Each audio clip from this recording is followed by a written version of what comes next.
Assalamualaikum warahmatullahi wabarakatuh. Selamat datang di channel Candi Ireng. Halo semuanya, terima kasih sudah kembali hadir dan meluangkan waktu untuk membaca kisah ini. Semoga kalian semua selalu diberikan kesehatan, keselamatan, dan perlindungan dalam setiap langkah. Pada kesempatan kali ini, saya akan membagikan sebuah kisah yang terinspirasi dari cerita yang beredar di masyarakat tentang pesugihan di lereng Gunung Bolo. Sebuah kisah tentang keserakahan, perjanjian gelap, dan harga mahal yang harus dibayar demi kekayaan instan. Ingatlah, cerita ini bukan untuk ditiru, melainkan untuk menjadi pengingat bahwa setiap pilihan memiliki konsekuensi. Jangan pernah tergoda jalan pintas yang justru bisa menjerumuskan kita ke dalam penyesalan panjang. Mari kita mulai kisahnya. Gunung Bolo berdiri kokoh di ujung desa Sumberjati. Tidak terlalu tinggi dibanding gunung-gunung besar di Jawa, namun bentuknya unik. Puncaknya membulat seperti kubah, dan lerengnya dipenuhi hutan pinus yang rapat. Setiap pagi, kabut turun perlahan seperti tirai tipis yang menyelimuti desa. Udara di sana selalu terasa lembab dan dingin, bahkan ketika matahari bersinar terang. Bagi warga desa, Gunung Bolo bukan sekedar gunung. Ia seperti makhluk tua yang diam-diam mengawasi kehidupan mereka. Di kaki gunung itulah berdiri sebuah warung kayu sederhana milik pasangan suami istri, Zainal dan Winda. Warung itu beratap seng yang mulai berkarat, dengan papan-papan dinding yang sedikit renggang. Di depannya ada bangku panjang dari bambu tempat para pendaki biasa duduk sambil menyeruput kopi panas sebelum mendaki. Zainal, pria berusia 35 tahun, bertubuh kurus dengan wajah ramah dan kulit sawo matang. Ia berasal dari desa itu sejak kecil. Sementara Winda, istrinya, adalah perempuan lembut berusia 32 tahun yang selalu mengenakan kerudung sederhana dan senyum tipis di wajahnya. Dulu warung mereka cukup ramai. Setiap akhir pekan, para pendaki dari kota datang berbondong-bondong. Mereka membeli mie instan, kopi saset, air mineral, bahkan menyewa jas hujan dan senter dari Zainal. Penghasilan mereka cukup untuk hidup sederhana. Namun 3 bulan terakhir, keadaan berubah. Pendaki semakin jarang datang. Warung lebih sering sepi. Hari itu angin sore berhembus pelan menggerakkan dedaunan pinus yang menjulang tinggi di belakang warung. Winda sedang mengoreng pisang di dapur kecil, sementara Zainal duduk di depan warung memandangi jalan tanah yang kosong. "Mas, hari ini belum ada yang mampir?" tanya Winda dari dalam. Zainal menggeleng pelan. "Belum, dari pagi cuma Pak Lurah beli rokok." Winda terdiam, minyak di wajan berdesis pelan. Ia tahu betul persediaan beras di dapur hanya cukup untuk beberapa hari lagi. Tabungan mereka juga hampir habis. Sebenarnya bukan hanya warung mereka yang terdampak. Banyak warga desa mengeluhkan hal serupa. Ladang kurang panen, pembeli sepi, dan suasana desa terasa lebih muram dari biasanya. Kabar yang beredar di antara para pendaki menjadi penyebab utama. Katanya, Gunung Bolo sedang tidak bersahabat. Beberapa pendaki mengaku mendengar suara aneh di malam hari saat berkemah. Ada yang melihat bayangan tinggi berdiri di antara pepohonan. Bahkan 2 bulan lalu, seorang pendaki dari kota tersesat selama 2 hari. Padahal jalur Gunung Bolo terkenal tidak terlalu sulit. Isu-isu itu menyebar cepat di media sosial. Akibatnya, orang-orang memilih mendaki gunung lain. Zainal sebenarnya tidak percaya pada cerita-cerita mistis. Ia tumbuh di desa itu dan tak pernah mengalami hal aneh secara langsung. Namun sore itu, ketika matahari mulai tenggelam dan langit berubah jingga, ia merasakan sesuatu yang sulit dijelaskan. Suasana terasa lebih sunyi dari biasanya. Tidak ada suara burung, tidak ada suara serangga, hanya angin yang berdesir pelan. Tiba-tiba terdengar langkah kaki mendekat dari alas jalan setapak. Zainal menoleh. Seorang pria tua berjalan perlahan menuju warungnya. Pakaiannya sederhana, celana kain longgar dan kemeja kusam. Rambutnya sudah memutih, wajahnya keriput, tapi matanya tajam. "Assalamualaikum," sapa pria itu. "Waalaikumsalam, Pak. Silakan duduk." Zainal ramah. Pria itu duduk di bangku bambu. Kopi hitam 1. Zainal segera membuatkan kopi. Saat ia menyerahkan cangkir, pria itu menatap ke arah Gunung Bolo yang mulai tertutup kabut. "Gunung itu sedang gelisah," katanya pelan. Zainal menyim kaku. "Ah, bapak ini gunung ya gunung saja, Pak." Pria itu terkekeh pelan. "Kamu tinggal di sini sejak kecil?" "Iya." "Berarti kamu tahu, Gunung Bolo bukan tempat biasa." Zainal tidak menjawab. Ia mulai merasa percakapan ini aneh. Winda keluar membawa pisang goreng. Ketika melihat pria tua itu, ia sedikit tertegun. Entah kenapa merasakan hawa dingin menjalar di tengkuknya. "Ini istri saya, Pak," kata Zainal memperkenalkan. Pria itu menatap Winda lama, terlalu lama, hingga membuat Winda merasa tidak nyaman. "Warung kalian sepi ya?" tanyanya. Zainal menghela napas. "Namanya juga usaha, Pak. Kadang ramai, kadang sepi." Pria tua itu menyeruput kopinya perlahan. "Kalau mau ramai lagi, Gunung Bolo bisa membantu." Zainal tertawa kecil. "Maksudnya?" Pria itu tidak langsung menjawab. Ia berdiri perlahan, meletakkan uang di meja. "Saya sering ke sini, nanti kita bicara lagi." Tanpa menyebut nama, tanpa pamit panjang, ia berjalan menjauh ke arah jalan setapak. Kabut semakin tebal, dan dalam hitungan detik, sosoknya menghilang di antara pepohonan. Winda memeluk angannya sendiri. "Mas, aku tidak suka tatapannya," bisiknya. Zainal mencoba menenangkan. "Ah, mungkin cuma orang tua biasa." Namun jauh dalam hatinya, ada perasaan ganjil yang tak bisa ia abaikan. Malam itu ketika mereka hendak menutup warung, angin bertiup lebih kencang dari biasanya. Seng atap bergetar, pintu kayu berderit. Saat Zainal mematikan lampu depan, ia merasa seperti ada yang berdiri di tepi hutan mengawasi. Ia menyipitkan mata. Tidak ada siapa-siapa, hanya kegelapan dan kabut yang turun semakin pekat dari lereng Gunung Bolo. Di dalam rumah kecil di belakang warung, Winda sulit tidur. Ia merasa seolah-olah ada suara langkah pelan mengelilingi bangunan kayu mereka. "Mas, dengar tidak?" bisiknya. Zainal yang setengah tertidur mengerutkan kening. Angin saja. Tapi suara itu terdengar lagi. Langkah pelan, berhenti tepat di bawah jendela, lalu sunyi. Zainal bangkit, membuka pintu perlahan, dan menyorotkan senter keluar. Tidak ada apa-apa. Namun tanah di depan rumah tampak sedikit basah, seperti baru saja diinjak sesuatu. Ia menelan ludah. Di kejauhan, dari arah Gunung Bolo, terdengar suara gemuruh halus, seperti batu bergeser atau tanah runtuh jauh di dalam perut gunung. Dan untuk pertama kalinya dalam hidupnya, Zainal merasa bahwa mungkin saja gunung itu memang bukan sekedar tumpukan tanah dan batu. Malam itu menjadi awal dari sesuatu yang tidak pernah mereka bayangkan sebelumnya. Gunung Bolo tidak hanya berdiri dan diam, ia menunggu. Dan tanpa mereka sadari, Zainal dan Winda telah memasuki lingkaran misteri yang akan mengubah hidup mereka selamanya. Pagi di desa Sumberjati biasanya tenang. Matahari muncul perlahan dari balik Gunung Bolo, menyinari atap-atap rumah yang masih basah oleh embun. Namun pagi itu terasa berbeda bagi Zainal dan Winda. Winda bangun dengan mata sembab. Ia hampir tidak tidur semalaman. Suara langkah yang mengitari rumah kecil mereka terus terngiang di telinganya. Zainal mencoba bersikap biasa saja, meski ia sendiri tak benar-benar tenang. Ia membuka warung seperti biasa, menyapu halaman, menata mie instan di rak kayu, dan merebus air untuk kopi. Namun suasana pagi itu terasa sunyi sekali. Tidak ada pendaki, tidak ada suara motor lewat. Bahkan ayam-ayam milik tetangga jarang berkokok. "Mas, aku masih kepikiran yang semalam," kata Winda pelan sambil menyusun gelas plastik. Zainal menghela napas. "Jangan terlalu dipikirkan, mungkin cuma hewan liar." "Kalau hewan, kenapa langkahnya seperti orang?" Pertanyaan itu membuat Zainal terdiam. Sebelum ia sempat menjawab, terdengar suara batuk kecil dari depan warung. "Pagi." Suara itu membuat mereka berdua menoleh bersamaan. Pria tua yang datang kemarin berdiri di depan warung, tersenyum tipis. Ia tampak lebih segar pagi itu, seolah tak tersentuh udara dingin pegunungan.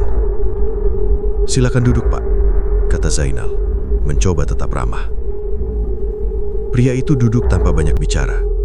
Matanya menatap lurus ke arah Gunung Bolo yang berdiri megah dengan kabut tipis menyelimuti puncaknya. "Kalian mendengar sesuatu semalam, bukan?" tanyanya tiba-tiba. Jantung Winda berdegup kencang. Zainal memaksakan senyum. "Tidak ada apa-apa, Pak." Pria itu tertawa kecil. Gunung Bolo selalu memberi tanda pada orang yang ia pilih. Dipilih untuk apa? Tanya Winda tak tahan. Pria tua itu menoleh perlahan, menatap Winda dengan sorot mata dalam. Untuk bekerja sama. Suasana mendadak terasa lebih dingin. Zainal menyilangkan tangan di dada. Bapak ini siapa sebenarnya? Pak Darmo menghela napas panjang, seolah mempertimbangkan sesuatu. Namaku Darmo. Orang-orang dulu memanggilku Pak Darmo. Aku sudah lama mengenal gunung ini. Lebih lama dari usia kalian. Zainal mencoba mencerna kata-kata itu. Maksud Bapak kerjasama apa? Pak Darmo mencondongkan tubuhnya sedikit. Warungmu sepi. Penghasilan menurun. Aku bisa membantu. Kok bisa? Zainal mulai waspada. Gunung Bolo punya penjaga. Ia bukan makhluk sembarangan. Ia bisa menarik orang datang atau menjauhkan mereka. Winda merinding mendengar kata penjaga. Zainal menggeleng pelan. Maaf Pak, saya tidak percaya hal seperti itu. Pria itu tersenyum tipis. Tidak percaya tidak apa-apa, tapi kau sudah merasakan tandanya. Angin tiba-tiba berhembus lebih kencang, membuat plastik-plastik jajaran bergoyang. Pak Darmo berdiri perlahan. Malam Jumat nanti, ikut aku ke lereng. Kau akan melihat sendiri. Tanpa menunggu jawaban, ia berjalan pergi. Winda memegang lengan Zainal erat. Mas, jangan ikut dia. Zainal menatap punggung pria tua itu hingga menghilang di balik pepohonan. Sepanjang hari, pikiran Zainal tidak tenang. Kata-kata Pak Darmo terus terngiang. Warung mereka benar-benar membutuhkan pemasukan. Tagihan listrik menumpuk, utang pada pemasok belum lunas. Sore harinya, seorang warga desa, Pak Rudi, mampir membeli rokok. Warungmu makin sepi ya, Nal? Katanya sambil duduk. Zainal tersenyum pahit. Iya, Pak. Entah kenapa pendaki jarang lewat. Pak Rudi menatap Gunung Bolo sebentar sambil berkokok. Dulu pernah ada yang coba cari jalan pintas untuk bikin usaha ramai. Maksudnya? Pak Rudi terdiam sejenak. Sudahlah, lupakan. Jawaban setengah-setengah itu justru membuat Zainal semakin penasaran. Malam tiba lebih cepat dari biasanya. Langit tertutup awan tebal. Udara terasa berat. Setelah menutup warung, Zainal duduk sendirian di bangku depan memandang siluet Gunung Bolo yang gelap. Ia teringat masa kecilnya. Dulu orang-orang desa sering mengadakan doa bersama di kaki gunung.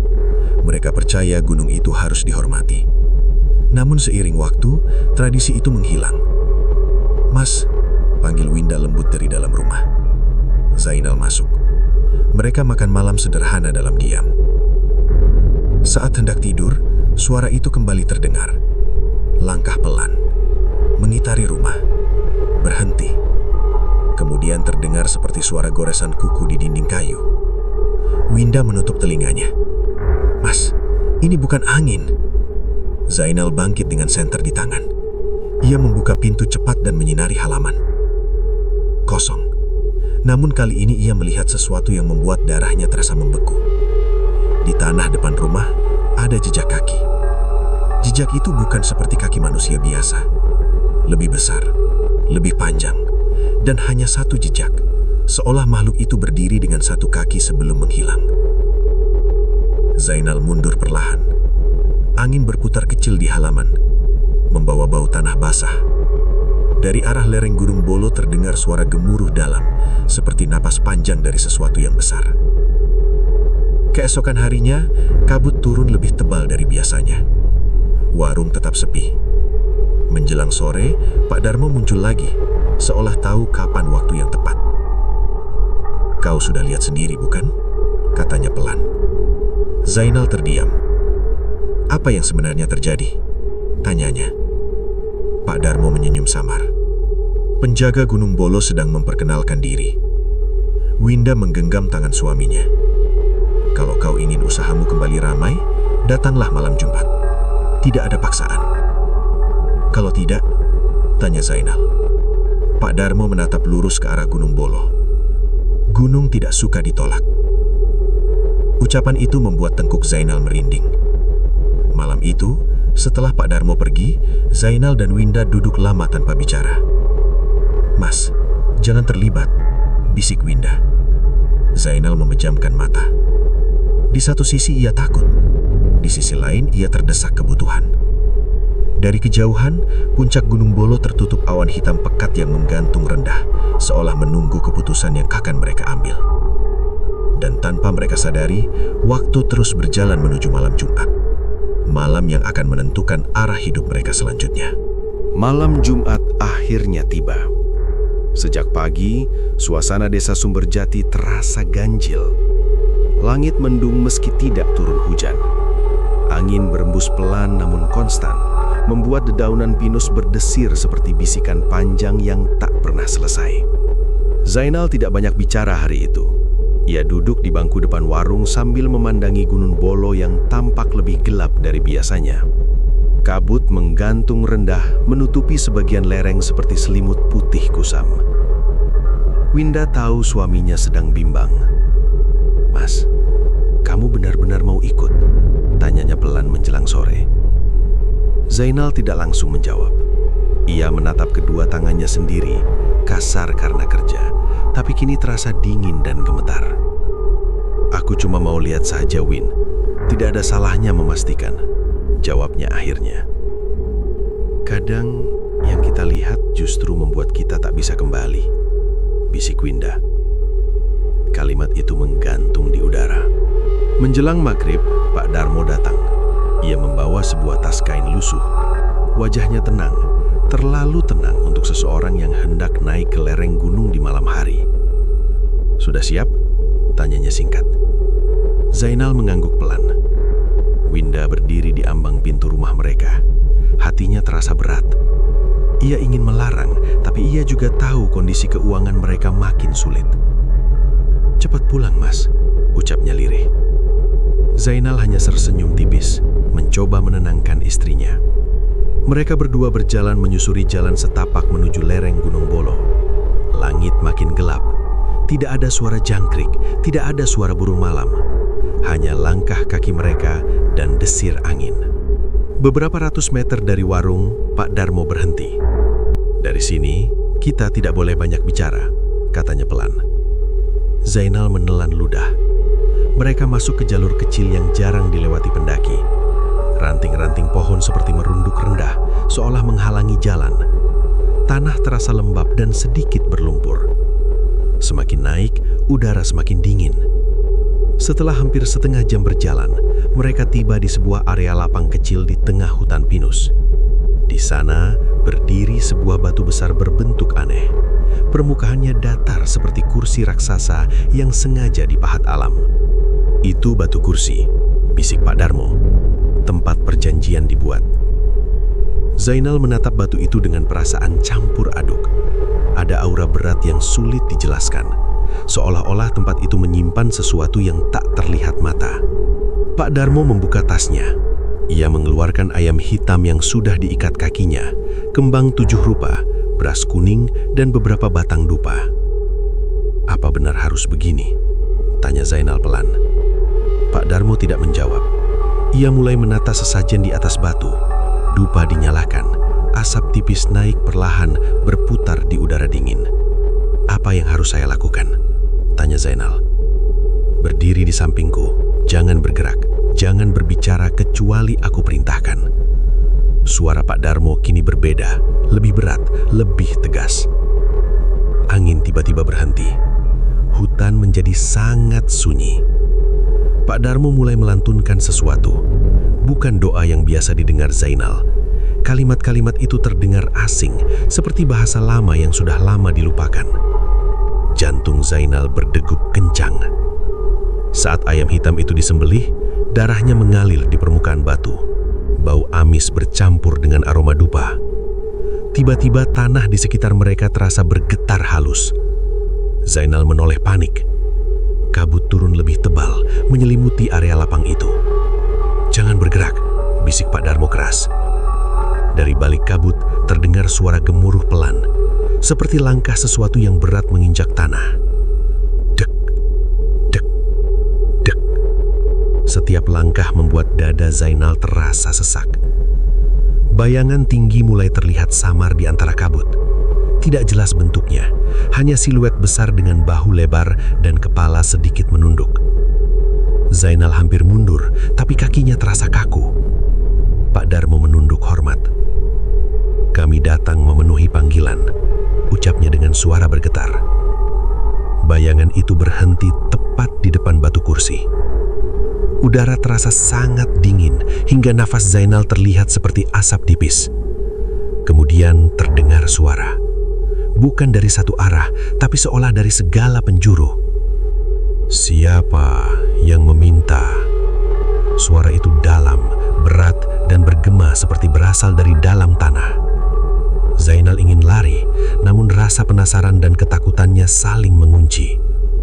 Pak Darmo menepuk bahu Zainal pelan. "Jawab," bisiknya. Dengan suara gemetar, Zainal berkata, "Saya."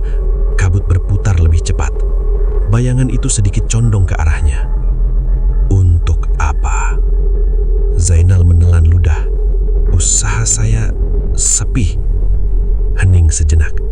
Lalu terdengar suara rendah seperti tawa samar. "Rizki bisa datang." Angin berputar kencang, membuat dupa padam seketika. "Tapi ada harga." Zainal memejamkan mata. "Harga apa?" Tidak ada jawaban langsung. Bayangan itu perlahan memudar ke dalam kabut. Tanah berhenti bergetar. Angin kembali berembus normal. Pak Darmo menghela nafas panjang, seolah beban berat baru saja terangkat. "Itu saja?" tanya Zainal dengan suara lemah. Pak Darmo menatapnya. "Kau sudah diterima. Untuk apa?" "Untuk bekerja sama. Warungmu akan ramai lagi." Zainal masih gemetar.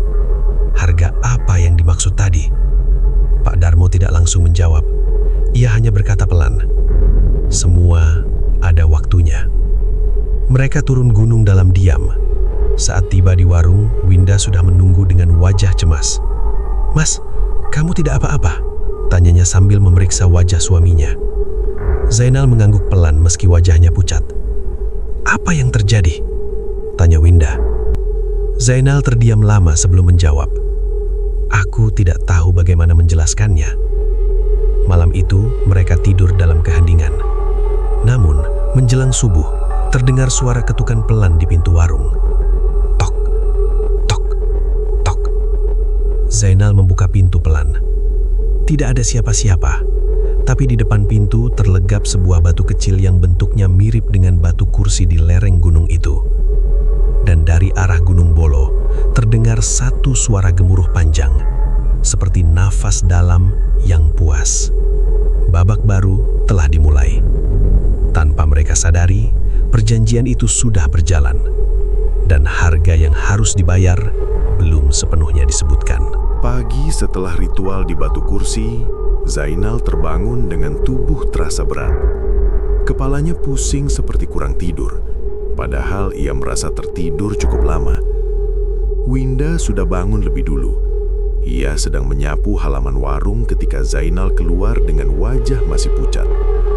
"Mas, kamu kelihatan capek sekali," katanya khawatir. Zainal mengangguk pelan. "Semalam aku mimpi aneh." "Mimpi apa?" Zainal terdiam sejenak, mencoba mengingat dengan jelas. "Aku berdiri di batu kursi itu, sendirian. Kabutnya tebal. Lalu ada suara bilang, 'Janji sudah berjalan.'" Winda merasakan hawa dingin menjalar di punggungnya. Sebelum mereka sempat melanjutkan pembicaraan, terdengar suara motor mendekat. Satu motor, lalu dua. Tak lama kemudian, 3 orang pemuda turun dari motor, membawa carrier besar di punggung mereka. "Pak, buka warungnya," tanya salah satu dari mereka. Zainal dan Winda saling pandang. Biasanya pendaki jarang datang hari biasa, apalagi pagi-pagi seperti itu.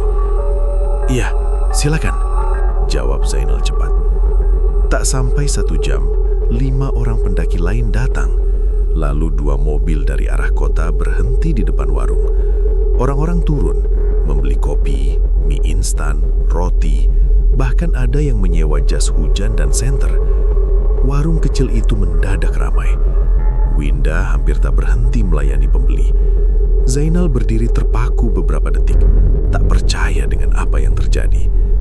Sore harinya, uang di kotak kayu tempat menyimpan hasil penjualan hampir 3 kali lipat dari biasanya.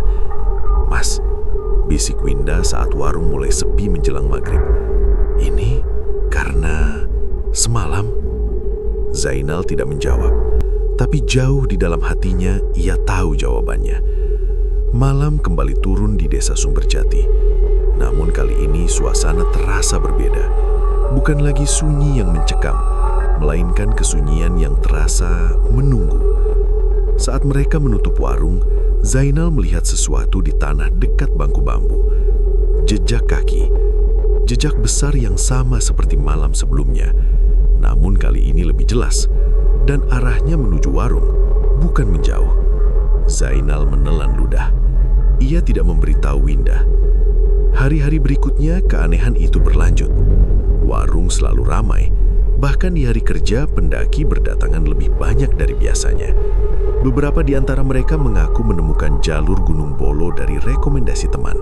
Padahal sebelumnya gunung itu jarang disebut orang luar. Seorang pendaki berkata, "Entah kenapa kami merasa tertarik naik ke sini. Padahal awalnya mau ke gunung lain." Kalimat itu membuat Zainal merinding. Setiap malam Jumat, Pak Darmo datang tanpa pernah dipanggil. Ia duduk di bangku bambu, menyerukut kopi dan tersenyum tipis. "Kau lihat sendiri hasilnya," katanya suatu malam. Zainal mengangguk. "Iya, tapi jangan lupa, perjanjian harus dijaga." "Apalagi yang harus dilakukan?" tanya Zainal mulai gelisah. "Masih sama, sesaji ayam tiap malam Jumat. Jangan pernah absen." Winda yang mendengar dari dalam rumah merasa semakin tidak nyaman. Seminggu kemudian, tanda-tanda baru mulai muncul. Seorang pendaki turun gunung dengan wajah pucat. "Pak, tadi di atas, saya merasa seperti ada yang mengikuti," katanya sambil gemetar. "Ah, mungkin cuma perasaan," jawab Zainal cepat mencoba tersenyum. Pendaki itu menggeleng. "Bukan, teman saya juga dengar suara langkah berat di belakang kami." Malamnya suara langkah itu kembali terdengar. Namun kali ini bukan hanya mengitari rumah. Langkah itu berhenti tepat di depan pintu warung. Lalu terdengar suara seperti kuku panjang menggores kayu. Kerik. Winda memeluk lengan suaminya erat. "Mas, kita hentikan saja," bisiknya. Zainal diam. Ia mencoba bersikap tegar, tapi jantungnya berdegup kencang. Tiba-tiba terdengar suara berat dari luar. "Janji dijaga." Zainal membeku.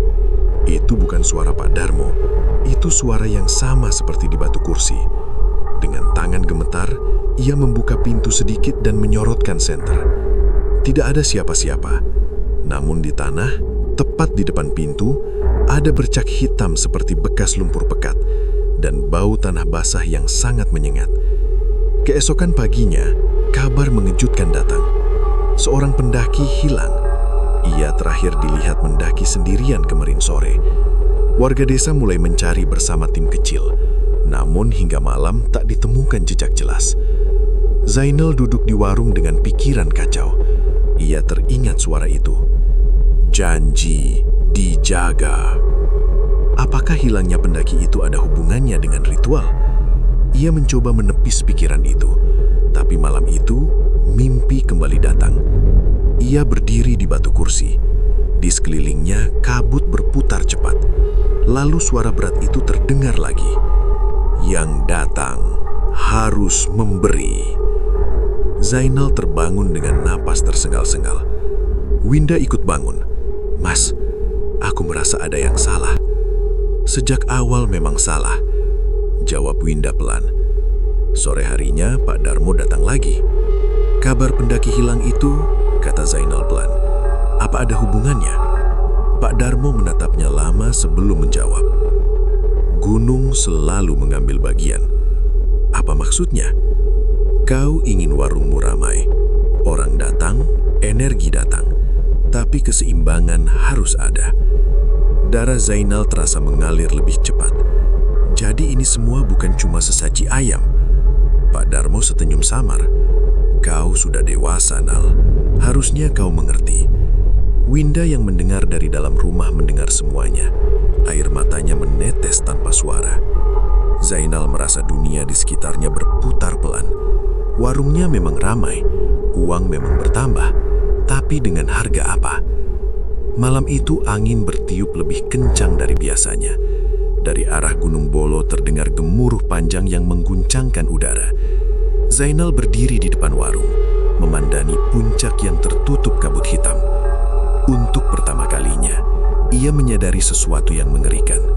Perjanjian itu bukan sekedar tentang usaha, bukan sekedar tentang sesaji. Gunung Bolo tidak hanya memberi, ia juga mengambil. Dan mungkin yang diambil bukan sekedar hewan atau benda. Langkah berat terdengar lagi di belakangnya. Kali ini lebih dekat, lebih jelas, dan suara berat itu kembali bergema di udara malam. Janji harus ditepati. Sejak kabar pendaki hilang itu menyebar, suasana desa Sumberjati berubah tegang. Beberapa warga mulai berbisik-bisik. Ada yang menyalahkan jalur yang kurang aman, ada pula yang mengaitkannya dengan cerita lama tentang Gunung Bolo. Namun anehnya, jumlah pendaki justru tidak berkurang. Warung Zainal tetap ramai, bahkan lebih ramai dari sebelumnya. Orang-orang seperti tertarik datang tanpa alasan yang jelas. Setiap kali Zainal menerima uang dari pembeli, perasaannya tidak lagi sama. Dulu ia merasa bersyukur. Kini, setiap lembar uang terasa berat di tangannya. Seperti ada bayangan yang mengikutinya. Malam Jumat kembali tiba. Zainal duduk termenung di bangku bambu depan warung. Winda berdiri di belakangnya, memandang ke arah gunung yang tertutup kabut tebal. "Apa kamu harus naik lagi malam ini?" tanya Winda lirih. Zainal belum menjawab ketika suara langkah pelan terdengar dari arah jalan setapak. Pak Darmo muncul seperti biasa dengan wajah tanpa ekspresi. "Sudah waktunya," katanya singkat. Zainal berdiri pelan. Kali ini langkahnya terasa lebih berat dari sebelumnya. Perjalanan menuju Batu Kursi terasa lebih jauh. Hutan pinus seperti lebih rapat, lebih gelap. Kabut turun lebih cepat, meski waktu belum terlalu malam. Sesampainya di area lapang, Zainal melihat sesuatu yang berbeda. Di sekitar Batu Kursi, ada bekas goresan panjang di tanah, seperti sesuatu yang berat pernah diseret di sana. "Apa itu?" tanya Zainal pelan. Pak Darmo tidak langsung menjawab. Ia mulai menata sesaji seperti biasa. Namun kali ini tidak ada ayam hitam. Sebagai gantinya, ia mengeluarkan sebuah mangkuk kecil berisi cairan merah pekat. Zainal menatapnya dengan jantung berdebar. "Itu apa?" Pak Darmo menoleh pelan. "Simbol." Simbol apa? Zainal tidak berani bertanya lebih jauh. Ritual dimulai. Dupa menyala. Asapnya lebih tebal dari sebelumnya. Angin berhenti total. Hutan menjadi sangat sunyi. Lalu suara itu kembali terdengar. Janji berjalan. Kabut berputar cepat membentuk pusaran kecil di sekitar Batu Kursi. Zainal merasa lututnya lemas. Warung ramai. Suara berat itu bergema. "Iya," jawab Pak Darmo dengan kepala tertunduk. "Yang datang sudah memberi." Dek. Kalimat itu membuat jantung Zainal hampir berhenti. Memberi apa? Tiba-tiba bayangan tinggi itu muncul lebih jelas dari sebelumnya. Kali ini bentuknya lebih nyata. Bahunya lebar, tubuhnya tinggi menjulang, dan wajahnya tetap tak terlihat jelas tertutup kabut gelap yang berputar. "Sekarang giliranmu." Suara itu menggema keras. "Giliran saya untuk apa?" Hening beberapa detik, lalu suara itu menjawab, "Kesetiaan." Zainal menelan ludah. Apa maksudnya? Kabut bergerak lebih cepat, udara terasa menusuk kulit. Tidak boleh menolak, tidak boleh menghentikan. Zainal menatap Pak Darmo. Apa artinya ini?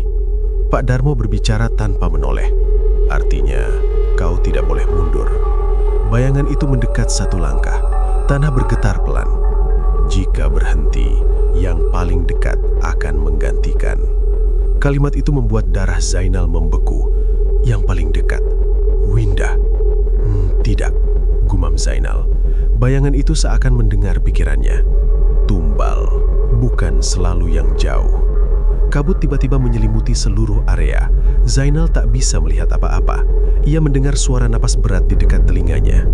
Janji adalah ikatan. Tiba-tiba semuanya hening.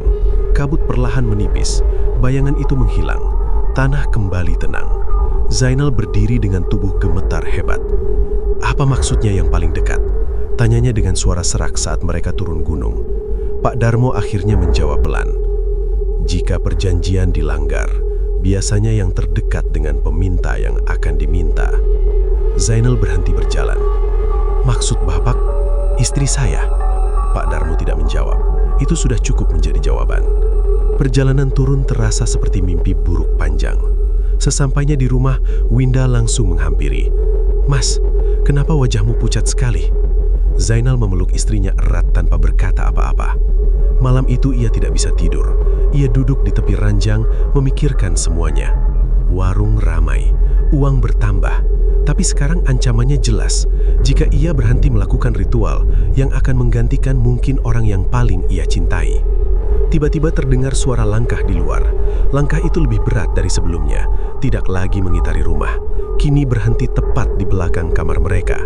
Lalu terdengar suara berat berbisik pelan, namun jelas. Jaga janji. Winda terbangun dan memeluk suaminya erat. Mas, aku takut. Zainal merasakan air matanya sendiri jatuh tanpa suara. Pertama kalinya, ia benar-benar menyesal. Keesokan harinya, kabar baru datang. Pendaki yang hilang ditemukan, namun dalam keadaan tak bernyawa. Tubuhnya ditemukan tak jauh dari Batu Kursi. Warga desa gempar, polisi datang, jalur pendakian ditutup sementara. Warung Zainal mendadak sepi, sunyi yang mencekam kembali menyelimuti kaki Gunung Bolo. Zainal berdiri terpaku ketika mendengar lokasi ditemukannya jenazah itu. Batu Kursi, tempat ia membuat perjanjian. Malamnya ia bermimpi lagi. Kali ini lebih jelas, ia melihat warungnya terbakar. Winda berdiri di depan Batu Kursi sendirian. Bayangan tinggi itu berdiri di belakangnya. Pengganti. Suara itu bergema. Zainal terbangun dengan teriakan keras. Winda memeluknya sambil menangis. Mas, kita akhiri saja semuanya. Zainal menatap istrinya lama. Ia tahu satu hal pasti. Perjanjian ini tidak bisa dibiarkan berjalan lebih lama. Namun mengakhirinya mungkin berarti kehilangan yang jauh lebih besar. Di luar rumah, angin bertiup pelan.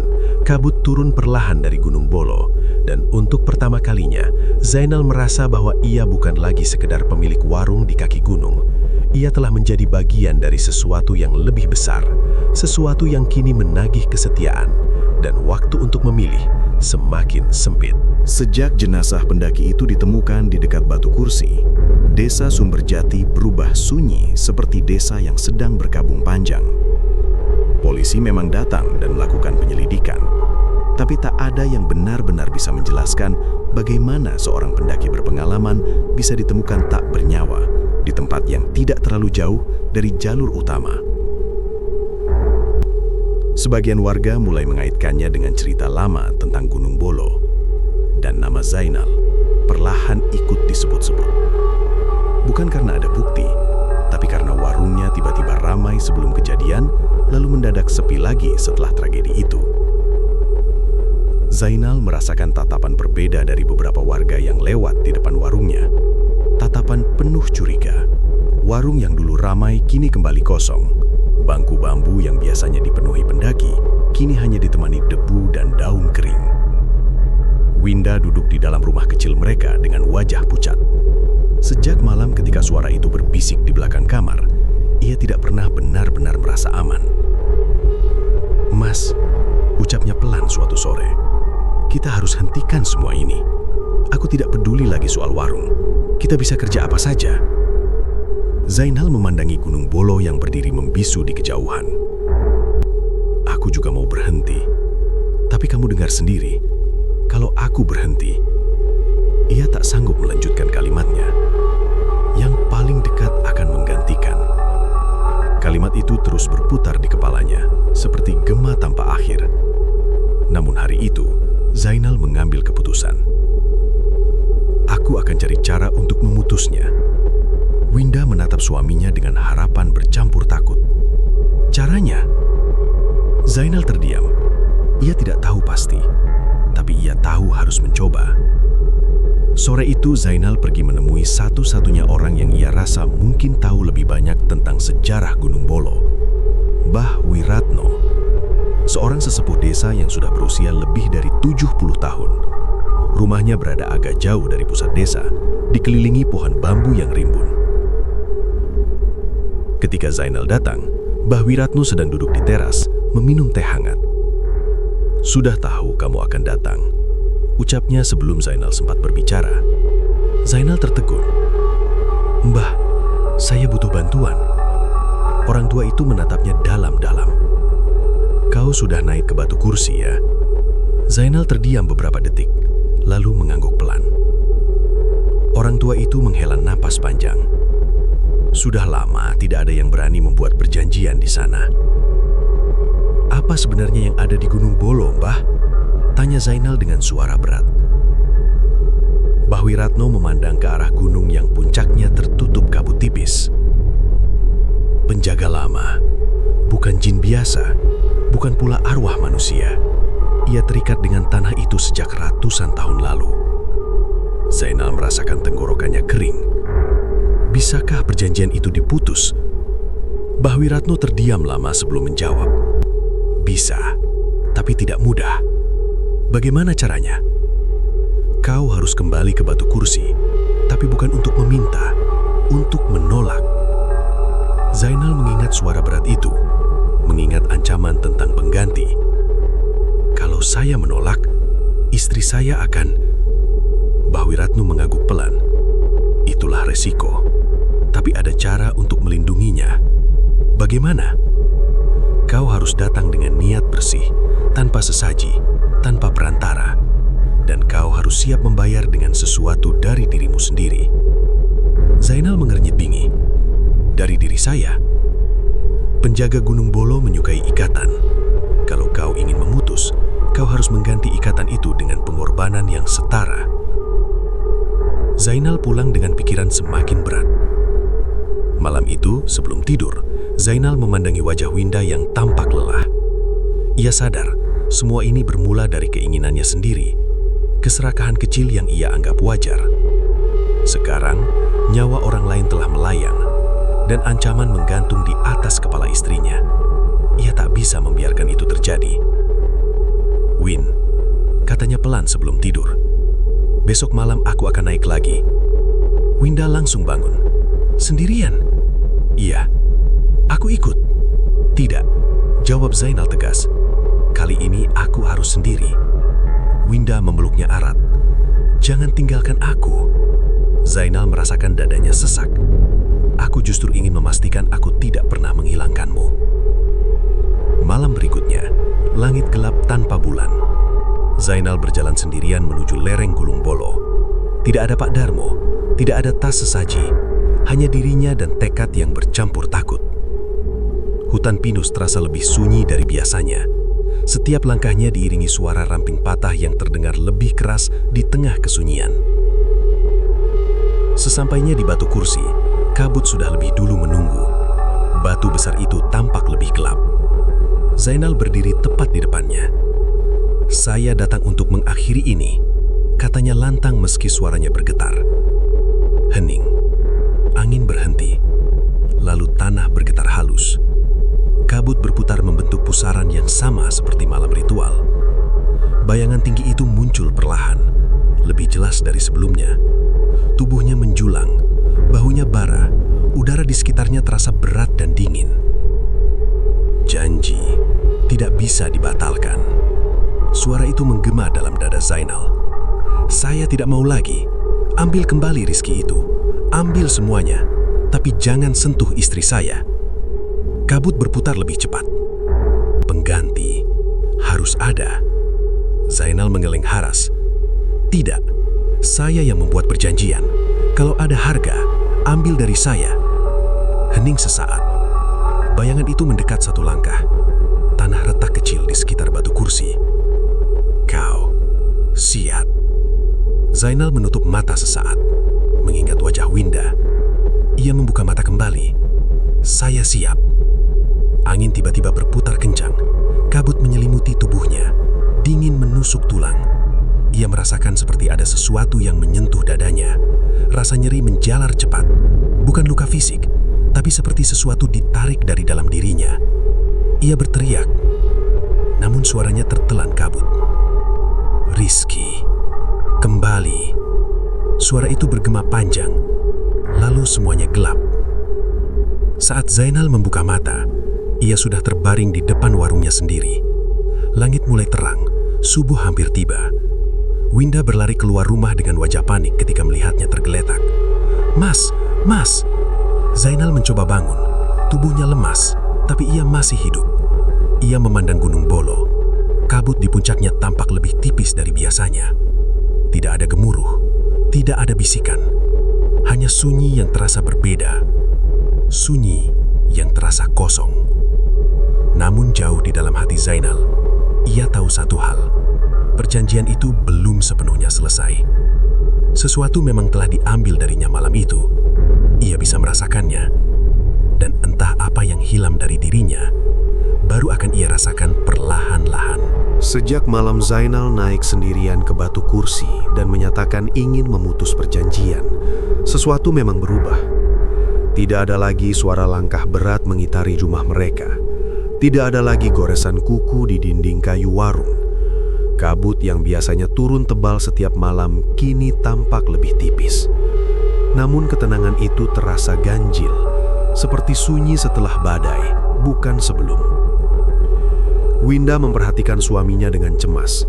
Sejak subuh ketika ia menemukan Zainal tergeletak di depan warung, tubuh pria itu memang selamat, tak ada luka terlihat. Tapi ada sesuatu yang berbeda. Zainal lebih sering diam, tatapannya kosong. Dan yang paling membuat Winda takut, Zainal seperti tidak lagi memiliki semangat yang dulu selalu ia miliki. Mas, kamu tidak apa-apa? Tanya Winda suatu pagi saat mereka membuka warung yang kini benar-benar sepi. Zainal menoleh pelan, tersenyum tipis. Aku baik-baik saja. Namun senyum itu terasa hambar. Warung yang dulu ramai kini kembali seperti awal mereka membuka usaha dulu. Hanya beberapa warga desa yang sesekali mampir membeli kebutuhan kecil. Pendaki hampir tidak ada, seolah Gunung Bolo menutup dirinya kembali. Beberapa hari kemudian, Zainal mulai merasakan hal aneh, bukan gangguan dari luar, melainkan dari dalam dirinya sendiri. Ia sering lupa hal-hal kecil. Suatu sore ia lupa menaruh uang hasil penjualan, padahal biasanya ia sangat teliti. Malam harinya ia duduk lama memandangi Gunung Bolo tanpa alasan jelas. Mas, kamu melamun lagi, kata Winda lembut. Zainal mengerja pelan, seperti baru tersadar. Iya, maaf. Sejak malam itu, kamu seperti jauh. Zainal terdiam. Ia juga merasakannya. Ada bagian dari dirinya yang terasa kosong. Bukan lelah biasa, bukan sakit, tapi seperti sesuatu yang dulu ada, kini hilang. Beberapa hari kemudian, Mbah Wiratno datang ke warung mereka. Orang tua itu duduk pelan di bangku bambu, menatap Zainal dalam-dalam. Kau sudah kembali dari batu kursi, ucapnya pelan. Zainal mengangguk. Apa yang kau rasakan sekarang? Zainal ragu menjawab, tapi akhirnya berkata jujur. Saya merasa seperti kehilangan sesuatu, tapi saya tidak tahu apa. Mbah Wiratno menghela napas panjang. Itulah harga yang tak terlihat. Maksud Mbah? Penjaga Gunung Bolo tidak selalu mengambil nyawa. Kadang ia mengambil bagian dari jiwa. Winda yang berdiri di dekat pintu tertegun. Bagian dari jiwa, ulangnya lirih. Mbah Wiratno mengangguk pelan. Bagian dari semangat, ambisi, cahaya dalam diri. Zainal menunduk. Ia mulai mengerti. Sejak kecil ia dikenal sebagai orang yang penuh semangat, pantang menyerah, selalu punya ide. Sekarang semua itu seperti meredup. Apa itu akan kembali? Tanya Winda dengan mata berkaca-kaca. Mbah Wiratno tidak langsung menjawab. Jika niatmu benar-benar tulus dan kau tidak lagi mengikat diri pada gunung itu, mungkin suatu hari akan kembali, tapi butuh waktu. Zainal merasakan dadanya sesak. Ia memang berhasil melindungi Winda, tapi ia membayar dengan sesuatu dari dalam dirinya sendiri. Malam itu, Zainal bermimpi lagi. Ia berdiri di batu kursi, namun kali ini tidak ada kabut pekat, tidak ada bayangan tinggi menjulang. Yang ada hanyalah dirinya sendiri duduk di atas batu besar itu. Wajahnya tampak pucat, matanya kosong. "Kenapa kau kembali?" tanya suara itu, tapi bukan dari makhluk gaib. Itu suara dirinya sendiri. Zainal terbangun dengan napas tersengal-sengal. Winda langsung memeluknya. "Mas, mimpi lagi?" Zainal mengangguk pelan. "Aku melihat diriku sendiri." "Artinya?" "Aku tidak tahu." Namun jauh di dalam hatinya, ia mulai menyadari sesuatu. Yang diambil bukan sekedar semangat, tapi rasa percaya dirinya. Keberanian yang dulu membuatnya nekat menerima tawaran Pak Darmo. Sekarang ia merasa ragu pada hampir semua keputusan. Beberapa hari kemudian, kabar mengejutkan datang. Pak Darmo ditemukan tergeletak di lereng Gunung Bolo oleh 2 pencari kayu. Ia masih hidup tapi dalam keadaan linglung. Ketika dibawa ke desa, matanya kosong. Ia tidak mengenali siapapun.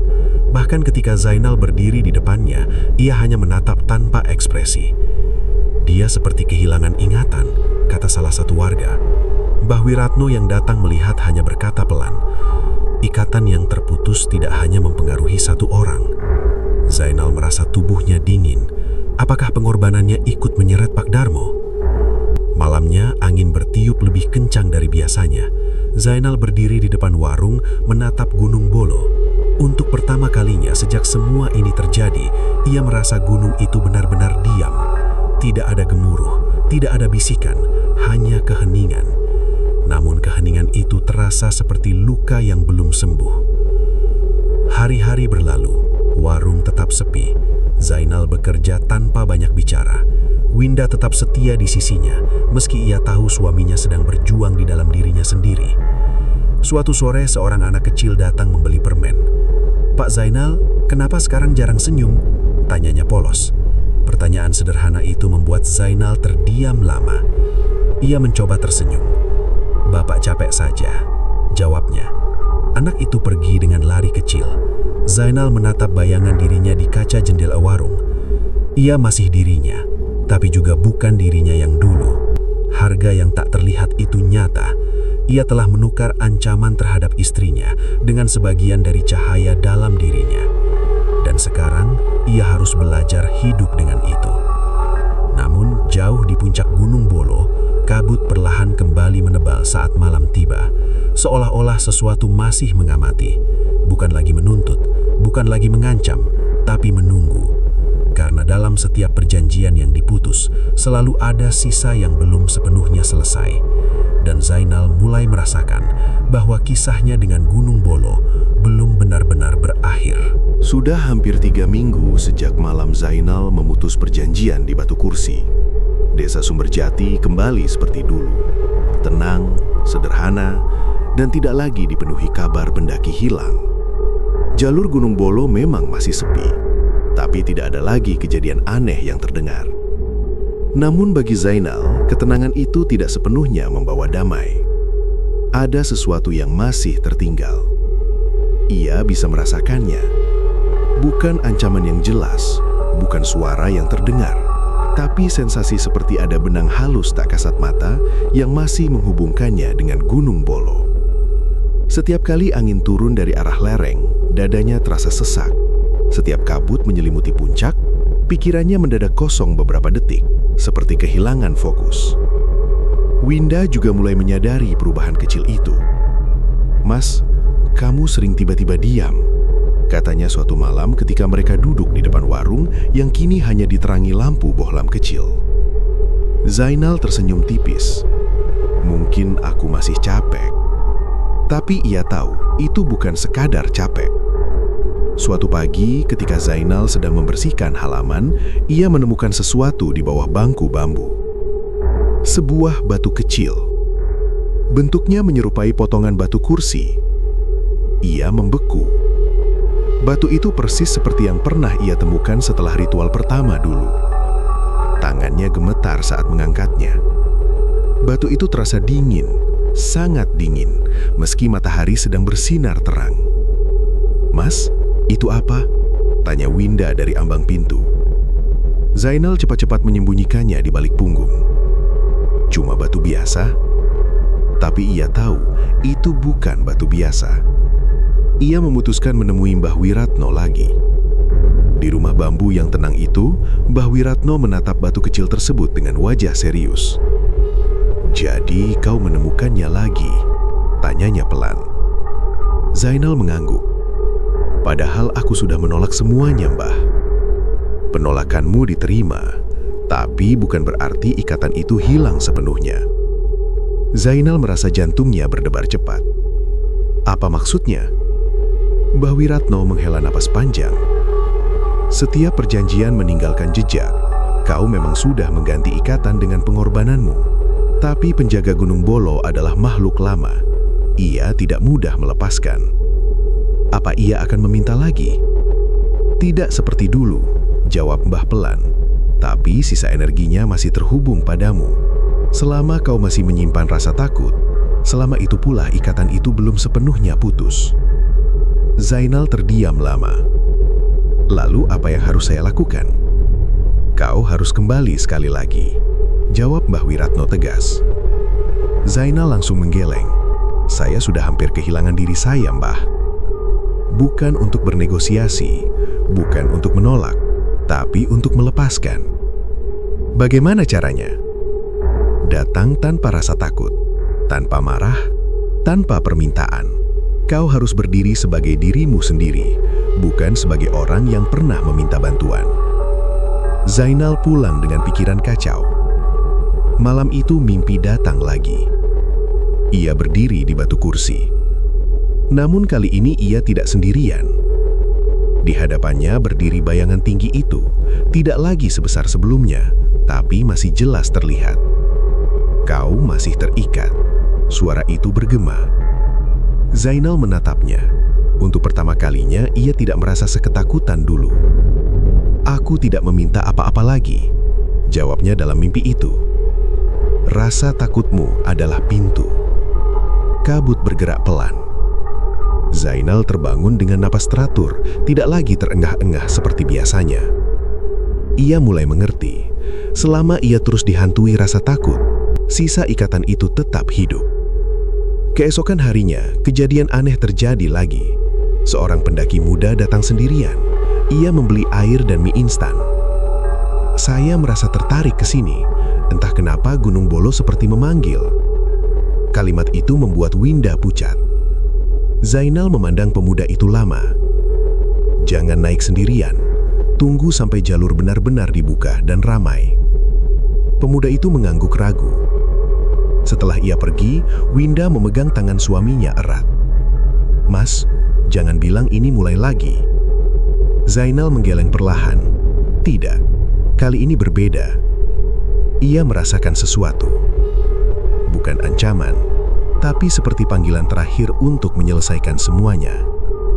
Malam itu, tanpa memberitahu Winda secara rinci, Zainal bersiap. "Aku harus naik sekali lagi," katanya lembut. Winda menahan air mata. "Aku ikut." "Tidak, kali ini bukan untuk melawan, bukan untuk tawar-menawar. Aku harus menghadapi ini sendirian." Winda akhirnya mengangguk dengan berat hati. Perjalanan menuju batu kursi terasa berbeda. Tidak ada kabut tebal, tidak ada angin kencang. Hutan pinus sunyi, tapi tidak mencekam. Sesampainya di batu kursi, Zainal berdiri tegak. "Kalau masih ada sisa ikatan, aku datang untuk mengakhirinya." Hening. Beberapa detik berlalu, lalu kabut tipis muncul perlahan.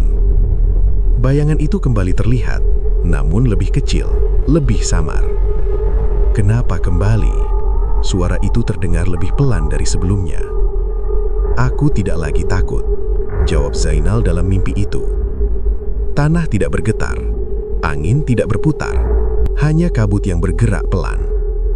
"Aku tidak meminta apa-apa. Aku tidak membawa sesaji. Aku tidak datang untuk berjanji." Bayangan itu diam. Zainal melanjutkan, "Kalau dulu aku datang karena tamak, Sekarang aku datang karena ingin bebas, dan kau juga bebas. Kalimat terakhir itu keluar tanpa ia rencanakan. Tiba-tiba kabut bergetar halus. Bebas, suara itu mengulang seperti asing dengan kata tersebut. Zainal berdiri tegak. Aku tidak akan lagi terikat oleh rasa takut. Beberapa detik terasa seperti menit yang panjang, lalu bayangan itu perlahan memudar.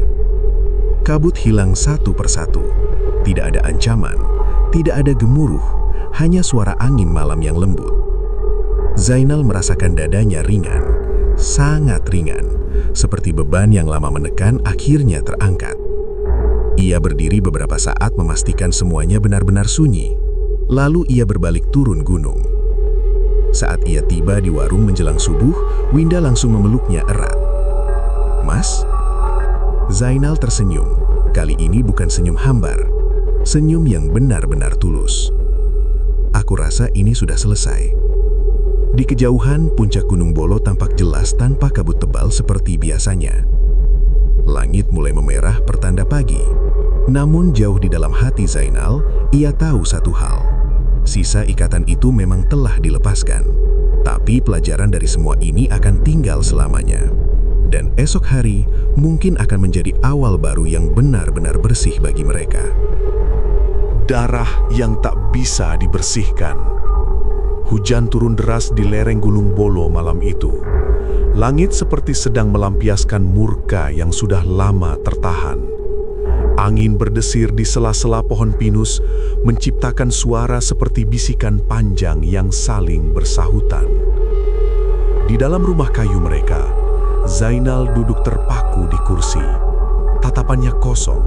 Sejak kejadian malam purnama itu, malam ketika ia akhirnya tahu bahwa semua keberhasilan tokonya adalah hasil perjanjian gelap, hidupnya tak pernah sama lagi. Winda berdiri di depan jendela. Wajahnya pucat, matanya cekung.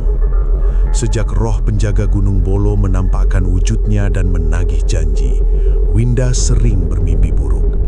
Ia selalu melihat sosok tinggi berjubah hitam berdiri di tengah toko mereka, mengelus rak-rak beras dan gula seperti sedang menghitung sesuatu. Dan setiap kali sosok itu selesai menghitung, selalu ada satu bayangan kecil berdiri di belakangnya. Bayangan anak kecil. "Mas," suara Winda lirih, hampir tenggelam oleh suara hujan. "Kita harus hentikan semua ini."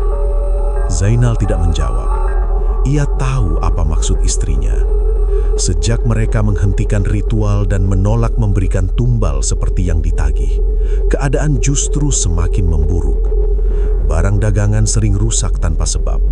Uang di laci kasir hilang begitu saja. Pelanggan mulai mengeluh. Lebih buruk lagi, Winda mulai merasakan sesuatu tumbuh di dalam tubuhnya. Ia hamil. Kehamilan yang seharusnya membawa kebahagiaan itu justru menghadirkan ketakutan besar. Karena menurut dukun tua yang dulu mempertemukan mereka dengan ritual pesugihan, jika perjanjian tidak ditepati, tumbal bisa diambil dari darah sendiri. Zainal menggenggam tangan. "Aku tidak akan menyerahkan anak kita," katanya tegas, meski suaranya bergetar. Malam itu, listrik tiba-tiba padam. Rumah gelap gulita.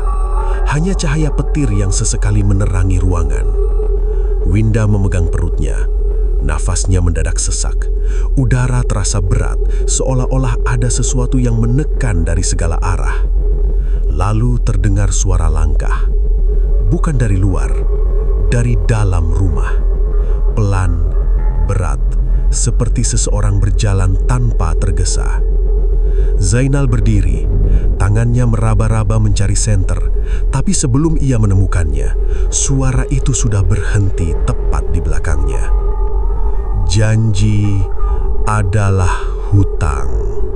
Suara itu tidak berasal dari satu arah, ia menggema di dinding, di lantai, bahkan di dada Zainal sendiri. Winda menjerit ketika pintu kamar terbuka sendiri dengan keras. Angin masuk, membawa bau tanah basah dan anyir seperti darah. Di ambang pintu berdiri sosok tinggi berjubah hitam. Wajahnya tidak terlihat jelas, hanya dua mata merah menyala yang memancarkan cahaya dingin. Zainal gemetar. Aku yang membuat perjanjian, jangan sentuh istriku. Sosok itu mengangkat tangan. Tiba-tiba perut Winda terasa panas. Ia terjatuh sambil memegangi perutnya, menjerit kesakitan. "Mas, sakit sekali." Zainal berlari memeluk istrinya. "Berhenti, aku akan bayar, apapun." Sosok itu mendekat. Suaranya terdengar lebih jelas sekarang. "Tumbal tidak selalu harus mati, tapi sesuatu harus hilang." Keesokan paginya, hujan berhenti. Tetangga menemukan Zainal tergeletak di depan rumah dalam keadaan pingsan.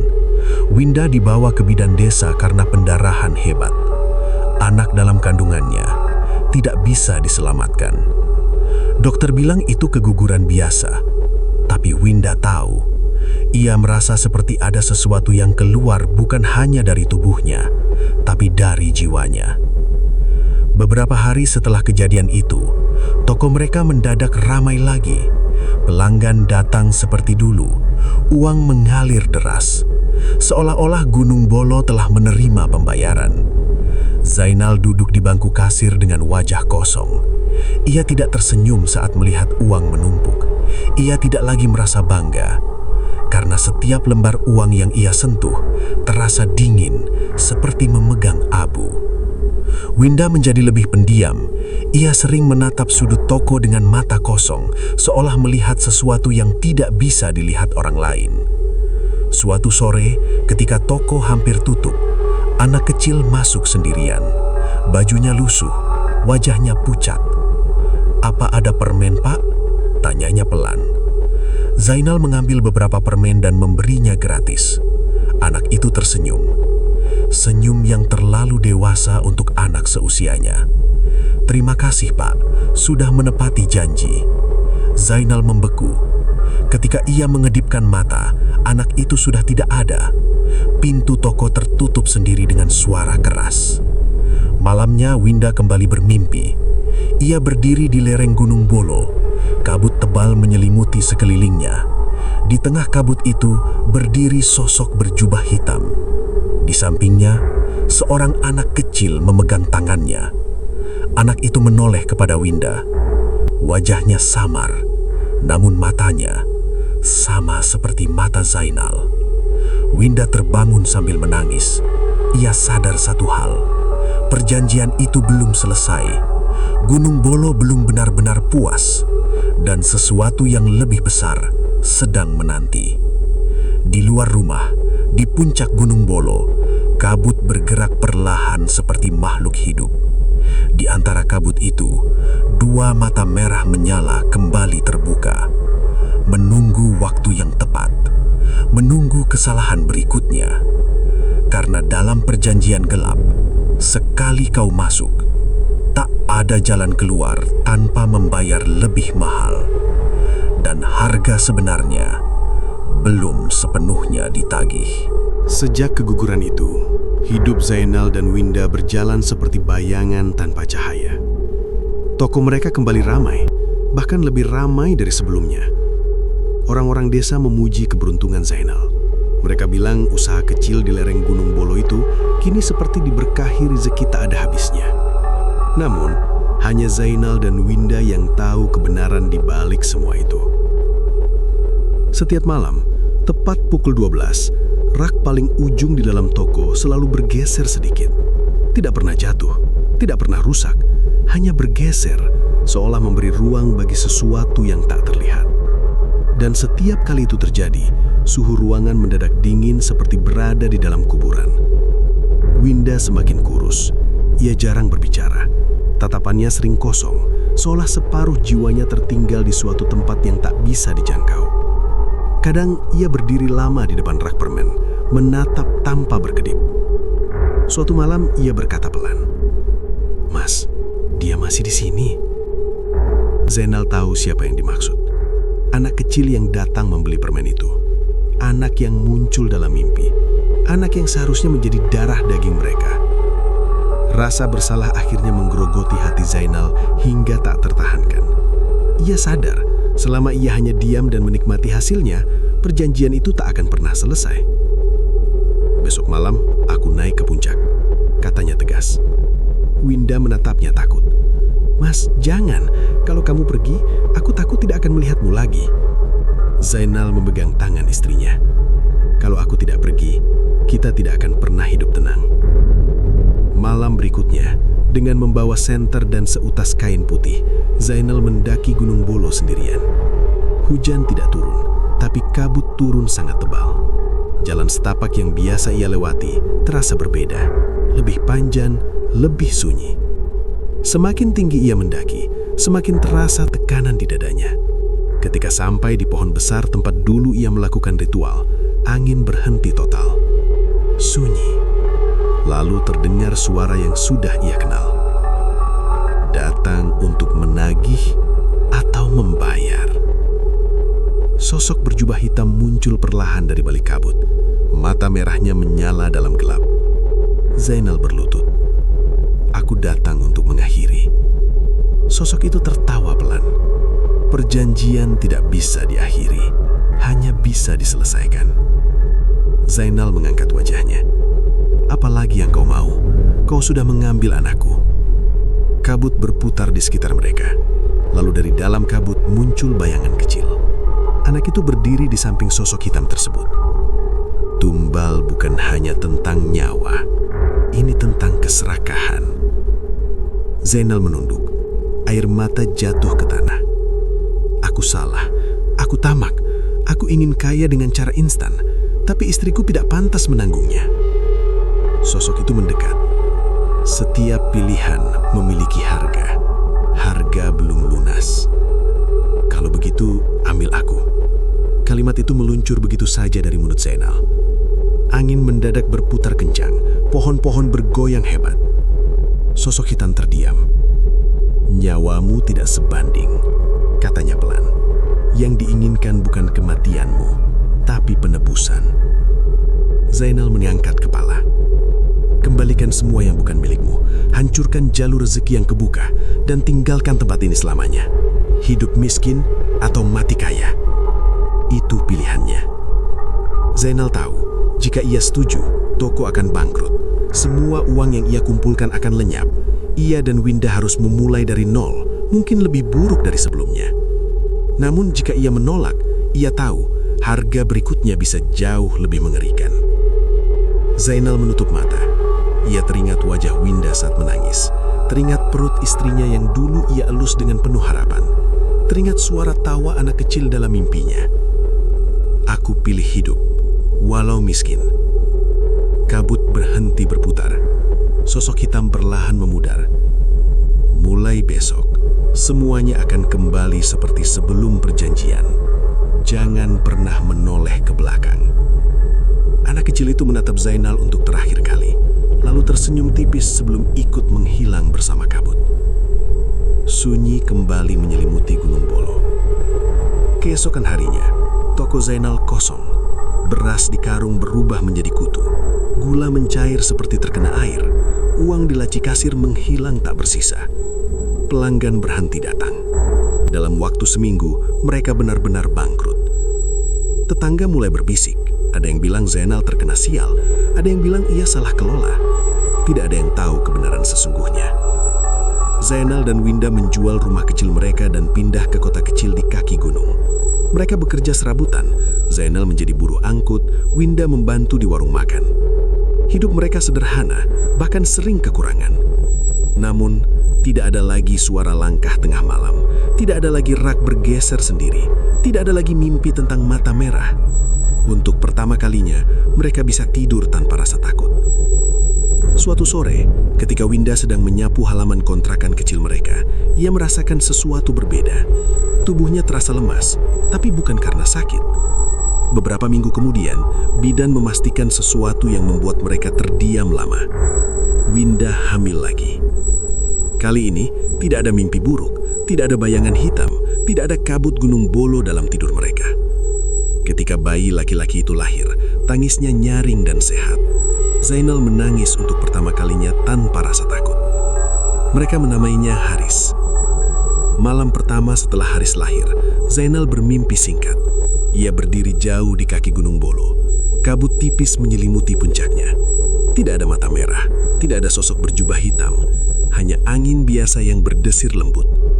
Dan untuk pertama kalinya, Gunung Bolo terasa seperti gunung biasa. Bukan tempat perjanjian, bukan tempat tumbal. Hanya bagian dari alam yang tidak pernah meminta apa-apa, selain manusia yang terlalu keserakahan. Tahun-tahun berlalu, Zainal tetap hidup sederhana. Ia tidak pernah tergoda jalan pintas. Ia sering berkata pada anaknya kelak nanti, rezeki itu bukan soal cepat atau lambat, tapi soal halal dan tenang. Winda pun tersenyum setiap kali mendengar itu, karena mereka pernah merasakan hidup kaya tanpa damai. Dan mereka tahu, damai jauh lebih mahal daripada uang. Di puncak Gunung Bolo, kabut tetap turun setiap malam. Orang-orang desa masih bercerita tentang pesugihan dan perjanjian gelap. Tapi bagi Zainal dan Winda, kisah itu telah selesai. Perjanjian sudah dibayar, bukan dengan darah, tapi dengan kesadaran. Demikianlah kisah tentang perjanjian gelap di Gunung Bolo yang penuh pelajaran dan peringatan. Semoga cerita ini bisa menjadi pengingat bagi kita semua bahwa kekayaan sejati bukanlah tentang banyaknya harta, melainkan tentang ketenangan hati dan keberkahan dalam hidup. Jangan sampai kita menukar kedamaian dengan sesuatu yang hanya bersifat sementara. Jika kalian menyukai kisah ini, jangan lupa untuk terus mengikuti cerita-cerita berikutnya. Ambil hikmahnya, buang hal buruknya, dan jadikan setiap cerita sebagai pengingat agar kita selalu berjalan di jalan yang benar. Saya pamit undur diri. Wassalamualaikum warahmatullahi wabarakatuh.